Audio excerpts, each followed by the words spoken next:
करें खबर दें आपको, नेपरा का पहले माहाना एडजस्टमेंट के नाम पर बिजली का झटका। बिजली 1 रुपये 19 पैसे फी यूनिट महंगी कर दी गई है। माहाना एडजस्टमेंट की मद में बिजली महंगी की गई। अप्रैल के बिलों पर इतलाक, जून के बिलों में वसूली होगी। माहाना एडजस्टमेंट में इजाफे के बाद सहमाही एडजस्टमेंट में कीमत में 1 रुपये 99 पैसे यूनिट कमी की गई है। झंग के सार्फिन कहते हैं बिजली के बिलों में कोई वाज़ेह कमी नजर नहीं आ रही। हुकूमत बिजली की कीमत में रिलीफ फराहमी के लिए इकदाम करे। आपको बताएं कि नेपरा का पहले माहाना एडजस्टमेंट के नाम पर बिजली का झटका। बिजली 1 रुपये 19 पैसे फी यूनिट महंगी कर दी गई, जबकि माहाना एडजस्टमेंट की मद में बिजली महंगी की गई है। अप्रैल के बिलों पर इतलाक, जून के बिलों में वसूली होगी। माहाना एडजस्टमेंट में इजाफे के बाद सहमाही एडजस्टमेंट में कीमत 1 रुपये 99 पैसे यूनिट कमी की गई। मजीद बात करेंगे वसीम अजीज से। जी वसीम, अपडेट कीजिएगा।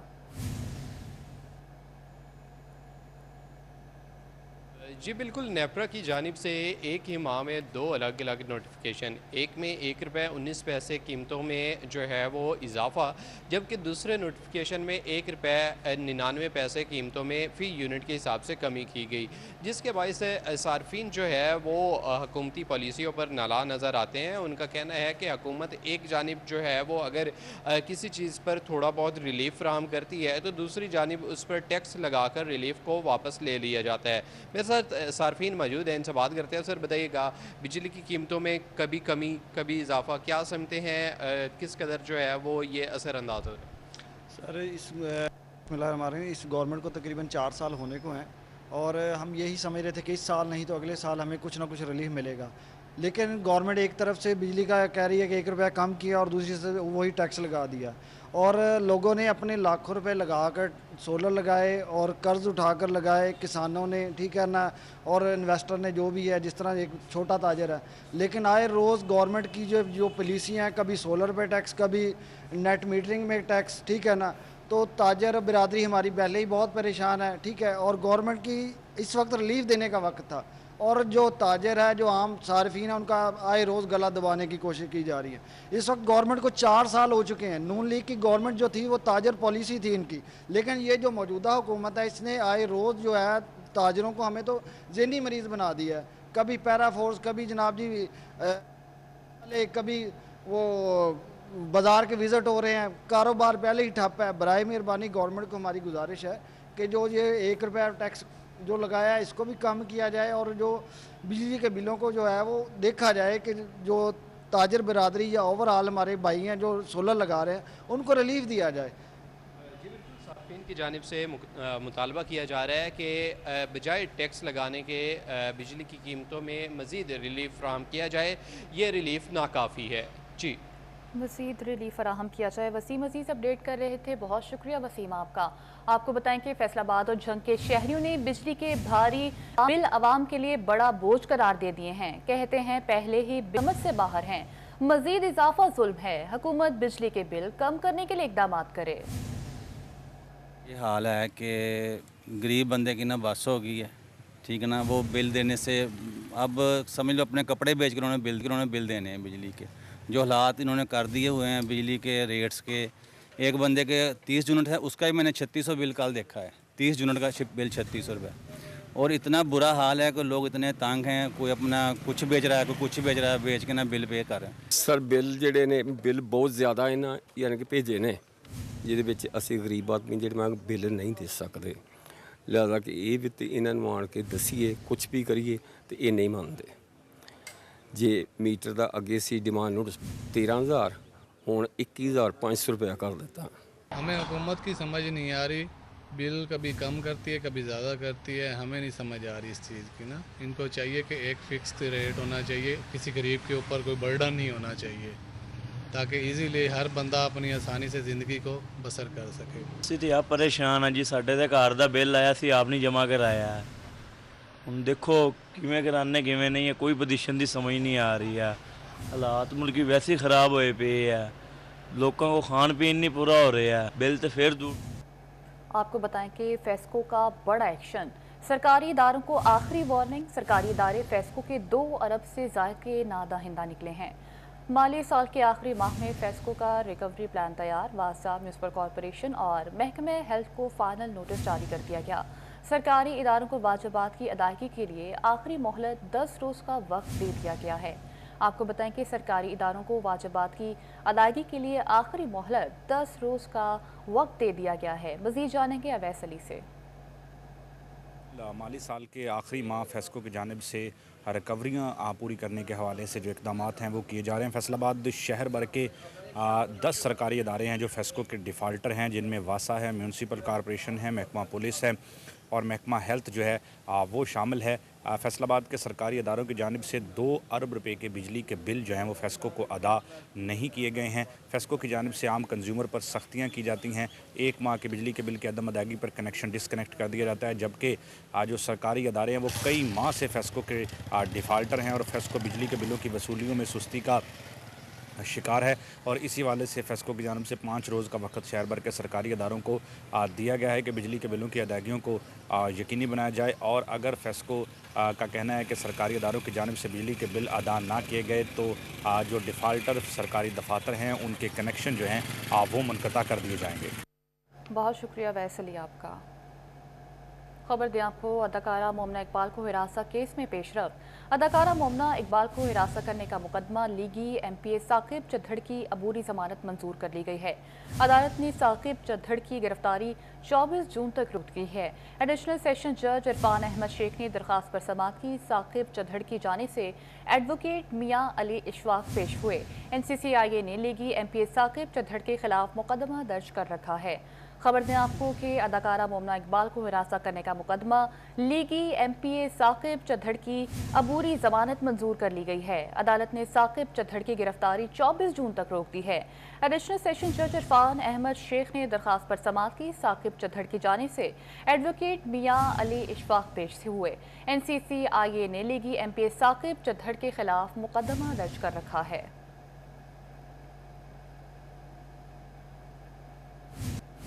आगे बढ़ना आपको खबर दें, जंग आउटसोर्स इलाजगाहों में अद्वियात और टेस्टों का फुकदान।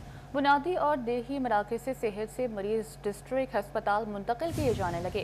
एमरजेंसी OPD और लेबॉर्ट्री में मरीजों का रश बढ़ गया है। खुफिया रिपोर्ट पर डिविजनल कमिश्नर ने इंक्वायरी का हुक्म दे दिया है। मज़ीद तफसीलात जानेंगे अज़दार हुसैन से। जी अज़दार।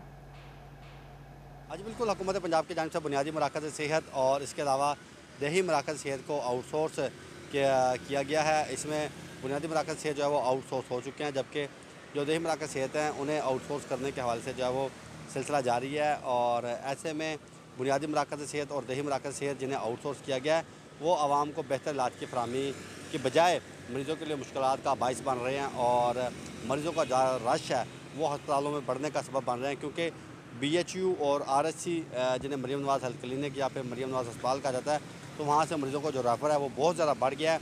और इसका इंकशाफ जो है वो खुफिया रिपोर्ट एक जारी की गई है, जिसमें किया गया और उसमें जिक्र किया गया है कि डिस्ट्रिक्ट हेडक्वार्टर अस्पताल जंग में मरीज़ों का रश लेबार्ट्री, एमरजेंसी और OPD में जो बहुत बढ़ चुका है। और इसकी वजह यही है कि जो BHU और RSC जो प्राइवेट किए गए हैं वहाँ पे अद्वियात का फुकदान है और वहाँ पे टेस्टों का भी फुकदान है, जिसके सबब मरीज़ जो हैं वो आम अमराज में भी मुब्तला DHQ अस्पताल जंग रेफ़र किए जा रहे हैं। और खुफिया रिपोर्ट मौसूल होने के बाद कमिश्नर डिवीज़न फैसलाबाद की जानिब से डायरेक्टर हेल्थ सर्विसेज फैसलाबाद को अहकामात जारी किए गए हैं कि वो वाक़े की इंक्वायरी करें और इंक्वायरी से मुतल्लिक़ जो रिपोर्ट कमिश्नर फैसलाबाद को अरसाल करें। जी बहुत शुक्रिया अज़दार आपका। आपको बताएं कि रवा साल मुल्की कपास पैदावार कम तरीन सतह पर जाने का खदशा। कपास का ज़ेरे काश रकबा 50 साल की कम तरीन सतह पर पहुँचने का इंकशाफ है। माहिरीन के मुताबिक 1967 के बाद कम तरीन रकबे पर कपास काश की गई। पंजाब और सिंध में कपास काश का हदफ पूरा ना हो सका। कपास की कम काश से टेक्सटाइल सनत में तशवीश की लहर। Chairman power looms association Waheed Khalid रामे का कहना है कि कम कपास पैदावार सनत के लिए नए चैलेंजेस पैदा करेगी। आपको बताएं कि कपास की कम काश से टेक्सटाइल सनत में तशवीश की लहर दौड़ गई है। Chairman power looms association Waheed Khalid रामे का कहना है कि कम कपास पैदावार सनत के लिए नए चैलेंजेस पैदा करेगी। मज़ीद तफसीलात जानेंगे बिलाल डोगर से। अच्छा, बिल्कुल 1967 के बाद कम तरीन पैदावार माहिरीन कह रहे हैं कि कपास की हुई है। क्या कहेंगे ख़ास तौर पर इस वक्त जब सूरत हाल इस जगह पे पहुंच चुकी है कि अदादो शुमार ये कह रहे हैं, पेशीन गोई ये है कम तरीन पैदावार है और कहीं भी टारगेट्स पूरे नहीं हुए, जो बुवाई के, पैदावार के, तो क्या काश के, तो क्या कहेंगे कि ये जो आने वाला साल है पाकिस्तान के लिए कपास पैदावार के हवाले से कितना खौफनाक है? बिस्मिल्लाहिर्रहमानिर्रहीम। देखिए ये एक खौफनाक तो है, एक हकीकत आपके सामने है कि 14 मिलियन बेल्स प्रोड्यूस करने वाला पाकिस्तान जो है आज सिर्फ 5 से 6 मिलियन बेल्स जो है वो प्रोड्यूस कर रहा है, और हमारी जो है कंजम्पशन वो भी 14 मिलियन के ऊपर है। तो ये सारा फेलियर है हमारे इस निज़ाम का, हमारे इन अदारों का, हुकूमत का, कि वो किसान को प्रोटेक्ट नहीं कर सकी। जब वो कॉटन 14 मिलियन बेल्स लगाते थे उस वक्त उनको पैसे मिलते थे, जो और उसके बाद मोनोपलाइजेशन शुरू हो गई जिनर्स की, स्पिनर्स की। उन्होंने उसको पर मन जो है उसको मुफ्त ही उठा लेते थे, 800-1200 रुपये तक मन के ऊपर वो किसान से कपास उठा लेते थे। वो पैसे भी उनको जिस तरह शुगर मिल्स वाले देते उस तरह मिलते थे, तो किसान का इंटरेस्ट कम हो गया। और आज जो कॉटन बेल्ट थी पाकिस्तान की, वहाँ के ऊपर शुगर केन का एक बेल्ट लग गया, शुगर मिल्स लग गई हैं, तो अब मुश्किल हो गया पाकिस्तान के लिए। तकरीबन 3 से 4 बिलियन डॉलर्स पाकिस्तान को कॉटन इंपोर्ट करने पे लग जाते हैं। हमारी पावरलूम इंडस्ट्री के तमाम धागे जो हैं, जो कपड़ा फैब्रिक पहनने वाला है, 40 सिंगल, 52, 60 और 80, ये सारे का सारा अब इम्पोर्टेड कॉटन से बनता है। हमारा कॉटन की जो है वो स्टेपल काम है, इसके ऊपर रिसर्च करने की ज़रूरत है। हमारे जो रिसर्च, जो कॉटन इंस्टीट्यूट है रिसर्च के, इनको काम करने की, जगाने की ज़रूरत है, हुकूमत को जगाने की ज़रूरत है। अगर इस पर रिसर्च, केयर सब कुछ किया जाए, हम दोबारा अपना खोया हुआ मकाम नहीं हासिल कर सकते, बल्कि अपनी एक्सपोर्ट के अंदर कॉस्ट ऑफ प्रोडक्शन रिड्यूस करते हुए बरामदात को बढ़ा सकते हैं। बहुत शुक्रिया बिलाल डोगर आपका। खबर दें आपको, स्कूल टीचर इंटर्नीस को समर कैंप के लिए स्कूल बुलाने पर पाबंदी आयद। महकमे तालीम ने स्कूल सरबराहान को वाज़ेह हिदायत जारी कर दी हैं। बाद स्कूलों में मुआहदा ख़त्म होने के बावजूद इंटर्नीस को बुलाने पर तशवीश का इजहार किया गया। कहा स्कूल टीचर इंटर्नीस की तैनाती गर्मी की तातीलात के आगाज़ तक ही की गई थी। इसी पर बात करेंगे जहांगीर अशरफ से। जी, मौसम गर्मा की तातीलात जारी हैं, ऐसे में पंजाब हुकूमत की तरफ से समर कैंप लगाने की इजाज़त दी गई थी, लेकिन बाज़ अजला से ये शिकायत सामने आ रही है कि सरकारी स्कूल्स में जो समर कैंप लगाए जा रहे हैं वहाँ पर स्कूल टीचर इंटर्न्स को भी बुलाया जा रहा है, जिस पर महकमा तालीम हुकाम की तरफ से बरहमी का इजहार किया गया और कहा गया कि स्कूल टीचर इंटर्न का मुआहदा जो था वो छुट्टियों से पहले ख़त्म हो चुका, इनको मज़ीद तोसी नहीं दी गई, इनको कोई मुआवजा नहीं दिया जाएगा, तो इसलिए समर कैंप में किसी भी स्कूल टीचर इंटर्न को ना बुलाया जाए। इस हवाले से ये वाज़ेह अहकाम जारी किए गए हैं कि तमाम जो स्कूल्स हैं वो 1 से 30 जून तक समर कैंप तो लगा सकते हैं, लेकिन वहाँ पर किसी भी स्कूल टीचर इंटर्न को नहीं बुलाया जा सकता, क्योंकि हुकूमत की तरफ से ये कहा गया था कि बच्चे भी सिर्फ वही समर कैंप में शिरकत करेंगे जिनके वालिदैन उनको इजाज़त देंगे। तमाम बच्चों का शिरकत करना समर कैंप में लाजिम नहीं है। ऐसे में ये भी हिदायत दी गई है कि किसी भी स्कूल टीचर इंटर्न को ज़बरदस्ती स्कूल बुलवाकर हाजियाँ ना लगवाई जाएँ और उससे समर कैंप जो है उसमें इस्तेमाल ना किया जाए, क्योंकि समर कैंप के पैसे जो हैं वो मुआवज़ों की सूरत में स्कूल टीचर इंटर्न को नहीं मिलेंगे। इसलिए तमाम सीओज़ एजुकेशन को कहा गया है कि वो अपने अपने अज़ला में अगर कहीं भी कोई स्कूल हेड ऐसा कर रहा है तो उसको मना किया जाए और किसी भी समर कैंप में किसी भी स्कूल टीचर इंटर्न को ना बुलाया जाए। जी, बहुत शुक्रिया जहांगीर अशरफ आपका। आपको बताएं कि जंग में सिटी 41 की निशानदही पर महकमे तालीम का बड़ा एक्शन। आफ्टरनून स्कूलों के असातिज़ा के वाजिबात अदा कर दिए गए। सीओ एजुकेशन के अहकामात पर 3.5 करोड़ रुपए के करीब अदायगियाँ मुकम्मल कर ली गई हैं। हाई स्कूलों के 9 माह और मिडिल स्कूलों के 5 माह के वाजिबात ज़ेरे इल्तवा थे। खबर दें आपको कि आफ्टरनून स्कूलों के असातिज़ा के वाजिबात अदा कर दिए गए हैं। सीओ एजुकेशन के अहकामात पर 3.5 करोड़ रुपए के करीब अदायगियाँ मुकम्मल कर ली गई हैं। इसी पर बात करेंगे अवैस खान से। तनवीर अहमद गजाली की जानिब से असातिज़ा के दरीना मसाइल को हल करने के हवाले से इक़दामात का अमल जारी है और इसी हवाले से जो है आफ्टरनून स्कूलों के वाजिबात की अदायगी का अमल मुमकिन किया गया है। मेसो सी एजुकेशन मौजूद भी इनसे बात करेंगे। सब बताइएगा, अरसा दराज से मुश्किलात का सामना था, असातिज़ा का मुकम्मल हो गया, क्या कहेंगे? जी बिस्मिल्लाह रहमान रहीम, बहुत शुक्रिया आपका पहले तो कि आपने इस मसले की तरफ पहले मेरी तवज्जो दिलाई थी आते पिछले महीने, तो फिर इसके ऊपर मैंने टेकअप किया है। तो 9 माह की सैलरीज़ हमारे ज़िम्मे थी। मिडिल से हाई स्कूल्स काफ़ी देर से ये चला रहे थे, टीचर रखे हुए थे प्राइवेट सेक्टर से भी, कुछ गवर्नमेंट के भी टीचर उसमें आफ्टरनून में काम कर रहे थे। तो आफ्टरनून स्कूलों की 9 माह की देख लें सैलरीज़ पड़ी हुई थी और उनके चूल्हे ठंडे थे और बड़ा मतलब कि मुश्किल में थे। तो जैसे ही आपकी तरफ से ये नोटिस हुआ तो फिर मैंने खुद इसका नोटिस लिया आते ही और इसके बिल वगैरह सबमिट कराए और 3 करोड़ 49 लाख के करीब हम इसकी रकम जो है वो अल्हम्दुलिल्लाह इनके अकाउंट्स में जमा करा चुके हैं, पैसे इनके अकाउंट में शिफ्ट हो चुके हैं। इसी तरह प्राइमरी से मिडल वालों के भी 5 माह की तैयारी थी, वो भी चली गई है। तो मैं शुक्रगुजार हूँ इन लोगों का जिन्होंने इतनी देर हमें सब्र से बर्दाश्त किया, और अपनी नेगलिजेंसी का भी इदराक है कि हमने इतना देर क्यों कर दी। इनको जल्द तनख्वाह मिल जानी चाहिए थी, लेकिन अब ये इंशाल्लाह मेरा वादा है, इंशाल्लाह पूरा इसके ऊपर फोकस है कि जैसे ये छुट्टियों के बाद स्कूल खुलेंगे तो इनको मंथली बेसिस पर या इंशाल्लाह ज़्यादा हुआ तो 2 मंथ जैसे ही फंड्स आते जाएंगे तो हम एक महीने के बाद इनको तनख्वाह देते जाएंगे। कहना है महकमा तालीम की जानिब से स्कूलों की बेहतरी और असातिज़ा की बेहतरी के हवाले से और इस हवाले से मुस्तक़बिल में भी इक़दामात जारी रखने का अज़म का इज़हार किया गया है। जी बहुत शुक्रिया वैस खान आपका।